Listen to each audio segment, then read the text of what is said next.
नमस्कार, राम राम प्यारे प्यारे बच्चों। आज अपने रीति रिवाज टॉपिक का पार्ट 2 लेके आए हैं। पार्ट फर्स्ट में हमने भात या माहिरों तक की बातें हमने कंप्लीट कर ली थी। आज अपने इसके बाद की बातें करेंगे। इसके बाद में अपने जो विवाह के रीति रिवाज पढ़ रहे थे, विवाह के रीति रिवाज, इसमें जिस दिन शादी है उस दिन सबसे प्रथम एक प्रोग्राम होता है जिसको कहते हैं हम चाक पूजन।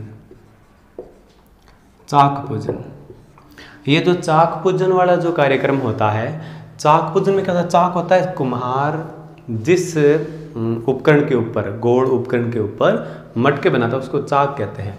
और चाक पूजन में क्या होता है? महिलाओं द्वारा चाक पूजन होता है। चाक पूजन होता है। और जो कच्ची मिट्टी के जो मटके होते हैं उनको कहते हैं जेगड़। और महिलाएं वापस आते समय जेगड़ उठा के लेके आती हैं। तो महिलाओं द्वारा चाक पूजन होता है। वह जेगड़ मतलब मटके लाए जाते हैं, जेगड़ लाए जाते हैं। ले आए, ये प्रोग्राम हो गया जिस दिन शादी है उसी दिन का। इसके बाद में सुबह सुबह एक प्रोग्राम और होता है जिसको कहेंगे हम रोड़ी या थेपड़ी पूजन। देखो, ये जो रोड़ी या थेपड़ी पूजन वाला जो प्रोग्राम होता है, इसमें थेपड़ी होती है जो गोबर का एक केक होता है, ठीक है, डंग केक बोलते हैं उसको। और उपले जैसा ही होता है लेकिन एक निश्चित शेप होती है, गोबर से बनाते हैं, जलाने के काम आता है वो। और वो जो थेपड़ी है उसका पूजन करते हैं और महिलाएं ये कामना करती है भगवान से, हे ईश्वर हमें दुल्हन देना थेपड़ी जैसी। थेपड़ी जैसी का अर्थ यहाँ पे ये हो गया कि शक्ल नहीं होनी चाहिए उसकी थेपड़ी जैसी भी। कहीं अपने ये माने कि शक्ल थेपड़ी जैसी, अब थेपड़ी जैसी शक्ल तो बहुत ज़्यादा अलग सी हो जाती है थोड़ी सी, लेकिन उसका स्वभाव थेपड़ी जैसा होना चाहिए। जिस प्रकार से थेपड़ी सर्दी गर्मी के मौसम को, बरसात को, इनको सहन करते हुए अपने मूल स्वरूप में ही रहती है, उसी प्रकार से परिवार का वातावरण कैसा ही हो, लेकिन दुल्हन का जो मन है, उसका स्वभाव है, वो शांत प्रिय और स्थिर रहना चाहिए। ठीक है, तो इसमें अपने इतना लिख देंगे, अच्छी बहू की यहाँ पे कामना की जाती है। अच्छी बहू की कामना की जाती है, मतलब बहुत बढ़िया बहू मिले, ये इसकी कामना की जाती है। इसके बाद में देखो, अच्छी बहू की कामना होगी यहाँ पे। इसके बाद में घुड़ चढ़ी रस्म, घुड़ चढ़ी की रस्म। इसमें क्या होता है? नाम से स्पष्ट है, दूल्हे को घोड़े पे चढ़ाएंगे, ठीक है। और घुड़ चढ़ी की रस्म के बाद में हो जाएगा बारात की जब रवानगी करेंगे हम, उसमें उस प्रोग्राम को कहेंगे हम निकासी। निकासी का अर्थ यहाँ पे हो जाएगा बारात रवानगी। बारात को जब हम रवाना करेंगे तो ये प्रोग्राम हो जाएगा निकासी का प्रोग्राम, ठीक है। अब निकासी होगी, निकासी होने के बाद में बारात वहाँ से रवाना होती है, दुल्हन के गांव में पहुँचने वाली होती है। जैसे दुल्हन के गांव में बारात पहुँचती है, सबसे पहले उनका जो स्वागत किया जाता है, दूल्हे का और बारातियों का स्वागत, उस प्रोग्राम को कहेंगे सामेला। सामेला या मधुपरक या ढुकाव या ठुमावा, ये इसके नाम हो जाएंगे, अन्य नाम हो जाएंगे। देखो, इनका अर्थ सामेला, मधुपरक, ढुकाव या ठुमावा, इनका अर्थ होगा बारात का स्वागत। बारात का यहाँ पे स्वागत कर देंगे, ठीक है। और इनमें ध्यान में रखना, सामेला और ढुकाव दोनों गीत भी है। जब बारात का स्वागत करेंगे जो 2 गीत गाए जाएंगे, उनमें गीतों का नाम सामेला भी है और ढुकाव भी है। और ये तीनों चारों क्या है? एक ही प्रोग्राम के 4 अलग अलग नाम है।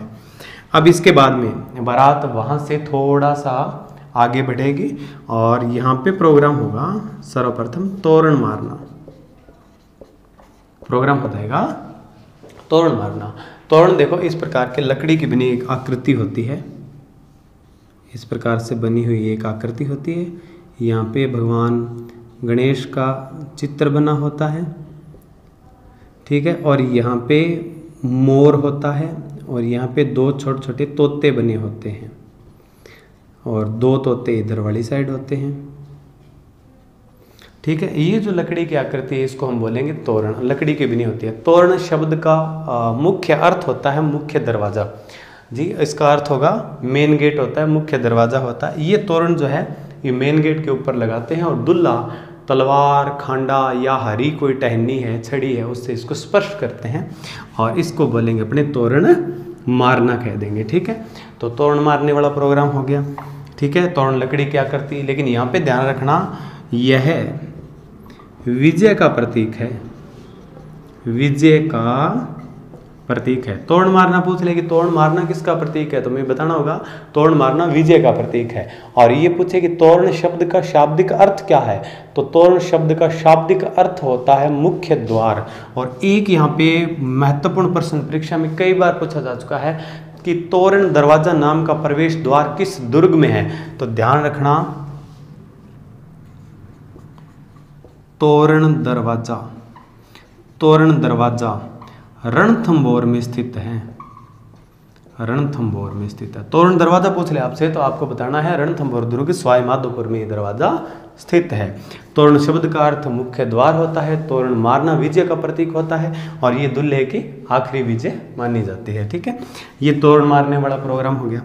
तोरण मारने के बाद में हम देखो प्रोग्राम करेंगे। अब देखो जो बारात आई है वो पूरी पूरी जो सेना है वो 2 भागों में विभाजित हो जाएगी। कुछ एक जो लोग हैं बहुत महत्वपूर्ण जो लोग हैं वो चमरी या जहाँ पे फेरों का स्थान है वहाँ की ओर चले जाएंगे और बाकी जो बारात है जो केवल खाना खाने के लिए आई है वो टेंट की ओर अपना आक्रमण कर देते हैं। ठीक है, अब इसमें देखो यहाँ पे दूल्हा आगे बढ़ेगा। सबसे पहले उसका जो स्वागत सत्कार किया जाएगा, यहाँ पे एक आरती उतारेंगे, उसको कहेंगे झाला मेला की आरती। झाला मेला की आरती ये सास द्वारा उतारी जाती हुई, सास द्वारा आरती करना। सास जो दूल्हे की आरती करती है उसको कहते हैं झाला मेला की आरती।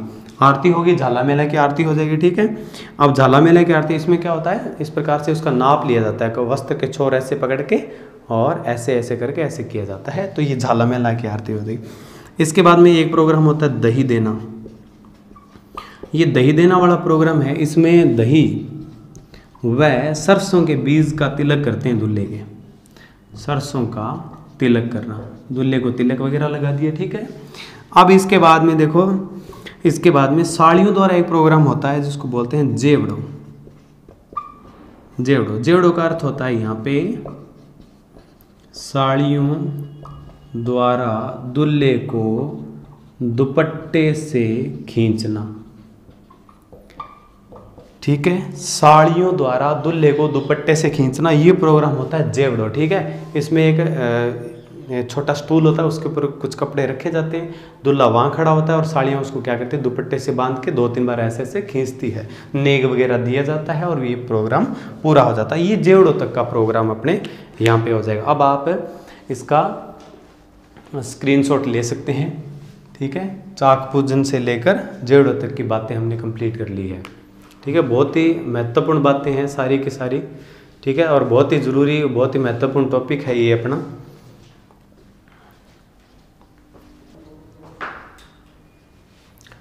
ठीक है, इसके बाद में देखो जेवड़ो तक की बातें होगी। अभी अपने फेरे करवाएंगे। ठीक है, फेरे भी होंगे, बारात के लिए भोजन की व्यवस्था है, वो सारे प्रोग्राम करवाएंगे छोटे मोटे जितने भी हैं। अब देखो जेवड़ो तक की रस्म होने के बाद में जो प्रोग्राम होते हैं वो मुख्य रूप से विवाह में ध्यान में रखना। यहाँ पे सबसे पहला एक प्रोग्राम होगा जिसको बोलेंगे अपने गठबंधन। एक होता है गठबंधन। गठबंधन क्या होता है, दूल्हा दुल्हन के वस्त्रों का जो छोर है, पल्लू है, वो एक दूसरे को बांध दिए जाते हैं। वस्त्रों के छोर परस्पर बांधना, दूल्हा दुल्हन के कपड़ों के जो छोर है वो एक दूसरे को बांध दिए जाते हैं और ये प्रोग्राम हो जाएगा अपने गठबंधन। ये पुरोहित करवाता है, जो पंडित होता है वो करवाता है ये प्रोग्राम। और इसके बाद में होता है एक प्रोग्राम जिसको कहते हैं हथलेवा जोड़ना। हथलेवा जोड़ना, ये हथलेवा जोड़ना वाला प्रोग्राम जो है ये करवाता मामा। इसमें क्या होता है, मेहंदी का लड्डू हाथ में रख के और दूल्हा दुल्हन के हाथ दोनों हाथ आपस में परस्पर बांध दिए जाते हैं। ठीक है। ये भी सुहाग का प्रतीक होता है, मेहंदी जो है सुहाग का प्रतीक है। हथलेवा जोड़ना में क्या होता है, मेहंदी का लड्डू देकर हाथ परस्पर बांधना, इसको कहेंगे अपने हथलेवा जोड़ना। हथलेवा भी जोड़ दिया। अब इसके बाद में एक प्रोग्राम होता है जिसको कहते हैं कन्यावल या अखनाल। कन्यावल या अखनाल, इसका अर्थ देखो क्या हो जाएगा, दुल्हन के पिता या माता या भाई द्वारा, माता पिता द्वारा रखा गया व्रत। दुल्हन के माँ बाप जो व्रत रखते हैं उस व्रत को कहेंगे कन्यावल या अखनाल। एक प्रोग्राम इसमें होता है अभ्यारोहण। अभ्यारोहण में क्या होता है, दुल्हन का जो दाहिना पैर है वो पत्थर पर रखवा के और पतिव्रता धर्म का पालन करने की शपथ दिलवाई जाती है। ठीक है। अभ्यारोहण का मतलब यहाँ पे हो जाएगा दुल्हन का पैर पत्थर पर रखवा कर पतिव्रता धर्म की उसको शपथ दिलवाते हैं। शपथ दिलवा दी। ठीक है। इसके बाद में देखो फेरों वाला प्रोग्राम हो जाएगा। फेरे कहा जाता है कि फेरे 7 होते हैं, लेकिन हकीकत में फेरों की संख्या होती है 4। ठीक है। अब देखो फेरों को कहते हैं परिण्यन या फेरे। इनकी संख्या होती है 4। फेरे 4 ही दिए जाते हैं। ठीक है। और चौथे फेरे जो है वो लड़की पराई मानी जाती है। चौथे फेरे पराई मानी जाती है लड़की। ये परिण्यन या फिर फेरे हो जाएंगे। इसके बाद में कन्यादान जो है वो पिता द्वारा कर दिया जाता है। ये प्रोग्राम भी हो जाएगा। इसके बाद में एक प्रोग्राम यहाँ पे होता है माया की गेह में झुकना। माया की गेह में झुकना। माया की गेह में झुकने का मतलब होता है माता पिता से आशीर्वाद लेना। दूल्हा दुल्हन दोनों अपना सिर झुकाते हैं, तो इसको बोलेंगे माया की गेह में झुकना। ठीक है। इसमें होता है जोड़े सहित माता पिता का आशीर्वाद लेना। माता पिता का आशीर्वाद लेना। माता पिता का आशीर्वाद लेना। एक प्रोग्राम यहाँ पे होता है विद्वानों पग धोई। पग धोई की रस्म। इसमें देखो क्या होता है कि दुल्हन का जो पिता है, माता और पिता, वो दूल्हे के पैर वगैरह अपने हाथ से पैर वगैरह उसका धोते हैं, तो इसको बोलेंगे पग धोई की रस्म। ठीक है। तो दुल्हन के माता पिता द्वारा दूल्हे के पैर धोना, इसको बोलेंगे पग धोई की रस्म। ठीक है। तो ये पग धोई की रस्म हो जाएगी। अब देखो यहाँ तक वाली बातें महत्वपूर्ण बातें हैं वो होगी, जो फेरों में जो चीज़ें होती है वो सारी यहाँ पे कंप्लीट है। दूसरी ओर जो बारात के लिए जितनी भी चीज़ें थी, बारात का उद्देश्य, मूल उद्देश्य होता है जिम्मन। ठीक है। बारात हालांकि खाने के लिए आई है, इसलिए बारात का जो मेन जो काम है वो होता है जिम्मन। जिम्मन को अपने कहते हैं जियनवार। और राजस्थानी कल्चर में 4 प्रकार का जिम्मन देने का रिवाज है। वो 4 प्रकार कौन कौन से ध्यान में रखना यहाँ पे। पहला इसमें रहेगा जैसे कुंवारी जान का जिम्मन। कुंवारी जान का जिम्मन 1 नंबर पे। 2 नंबर पे हो जाएगा यहाँ पे परणी जान का जिम्मन। परणी जान का जिम्मन हो जाएगा। ठीक है। यहाँ देखो जान का अर्थ यहाँ पे बारात हो जाएगा। ठीक है। अदरवाइज मत लेना इसको, जान का अर्थ यहाँ पे बारात है। 3 नंबर पे हो जाएगा यहाँ पे बड़ी जान का जिम्मन। बड़ी जान का जिम्मन। ठीक है। और ये जो चौथा भोजन है इसको कहते हैं बासी मुजरा। ठीक है। बासी मुजरा। देखो एक टाइम में एक भोजन देने का रिवाज है, दूसरे टाइम रुके तो दूसरा भोजन परणी जान का जिम्मन दे देंगे, तीसरे टाइम का बड़ी जान का जिम्मन है। और इसके बाद में शादी के बाद में जब दूल्हा दूसरी बार आता है दुल्हन को लेने के लिए, मांडा झाँकना या मेंढा झाँकना जो प्रोग्राम होता है उसमें जो है वो चौथा भोजन दिया जाता है। ठीक है। तो 4 प्रकार के भोजन का अपने राजस्थान में रिवाज है। ठीक है। अभी आप इसका स्क्रीनशॉट ले सकते हो। इसके बाद में अपने आगे की बातें और करेंगे। जिमण या जैनवार तक की बातों का स्क्रीनशॉट आप ले लो।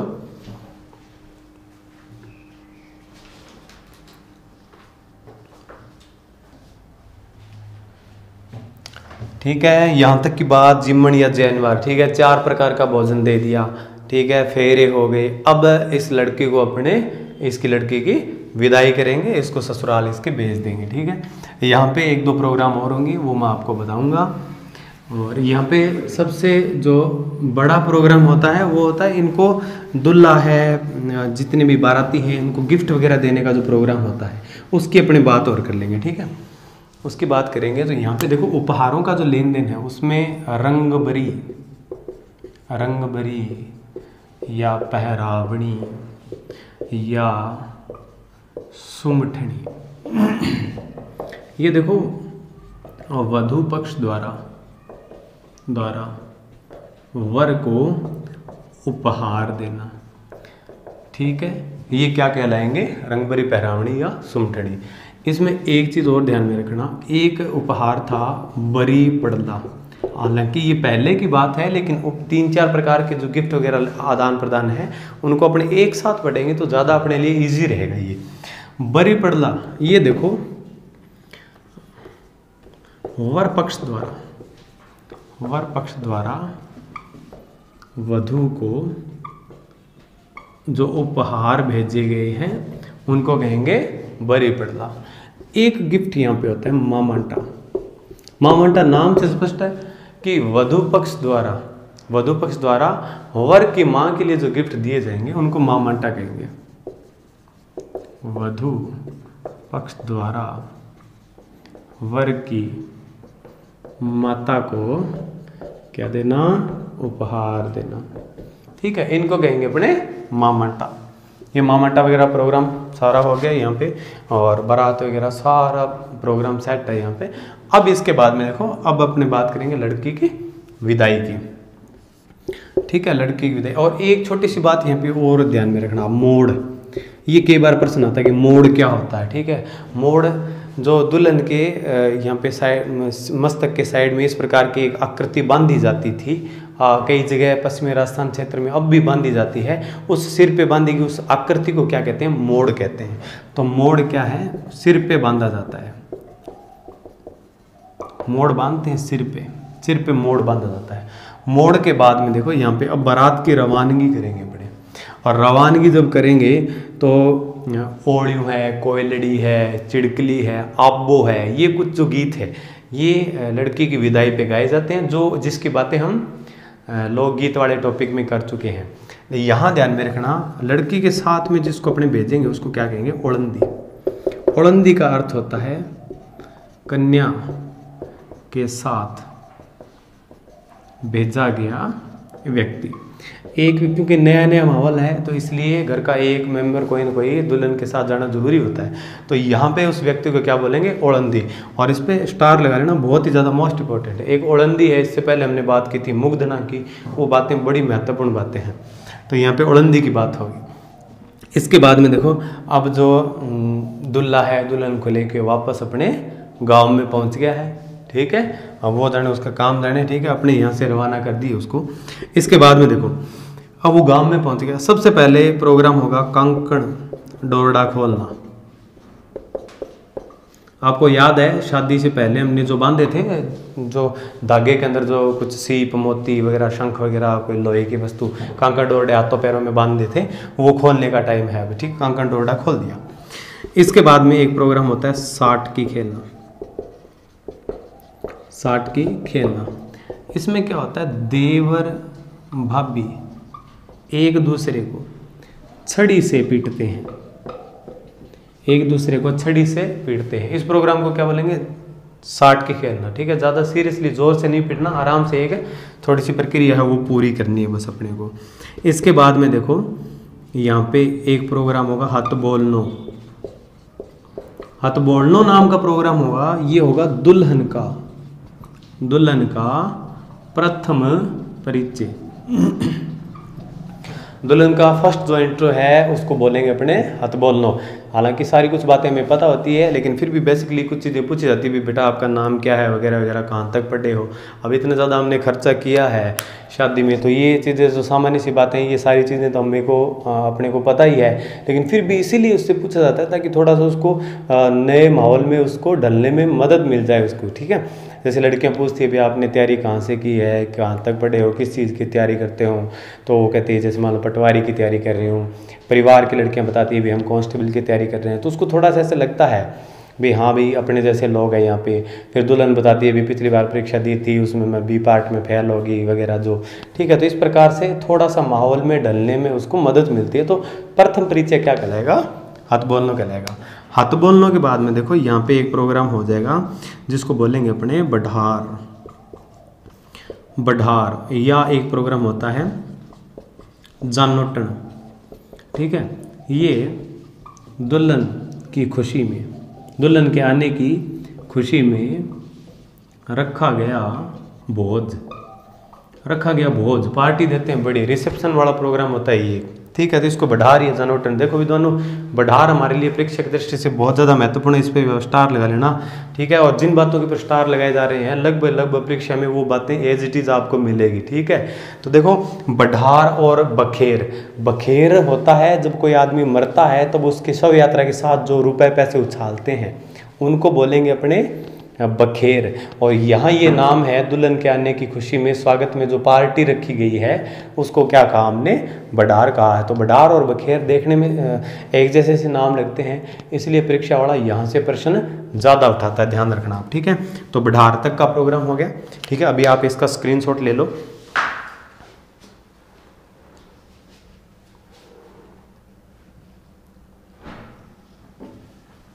ठीक है, स्क्रीनशॉट ले लिया आपने, बढ़ार या जानोटन, ठीक है। स्क्रीनशॉट लेते रहना, बढ़िया तरीके से नोट्स इसके तैयार करते रहा करो कि ये ना हो कि स्क्रीनशॉट ही भरे पड़े हो फ़ोन में, ठीक है।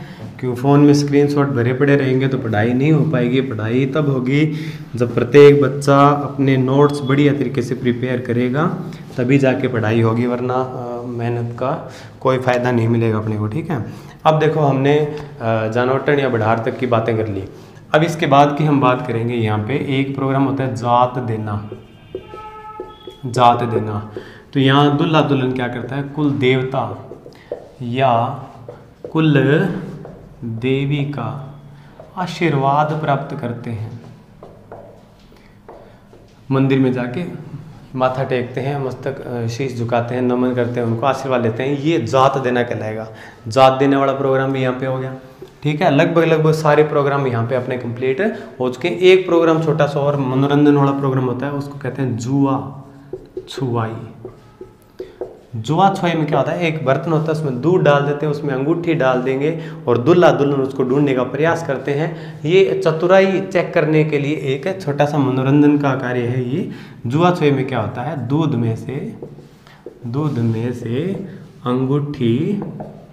अंगूठी ढूंढना, दूध में से अंगूठी ढूंढना क्या कहलाएगा, जुआ छुआई कहलाएगा, ठीक है।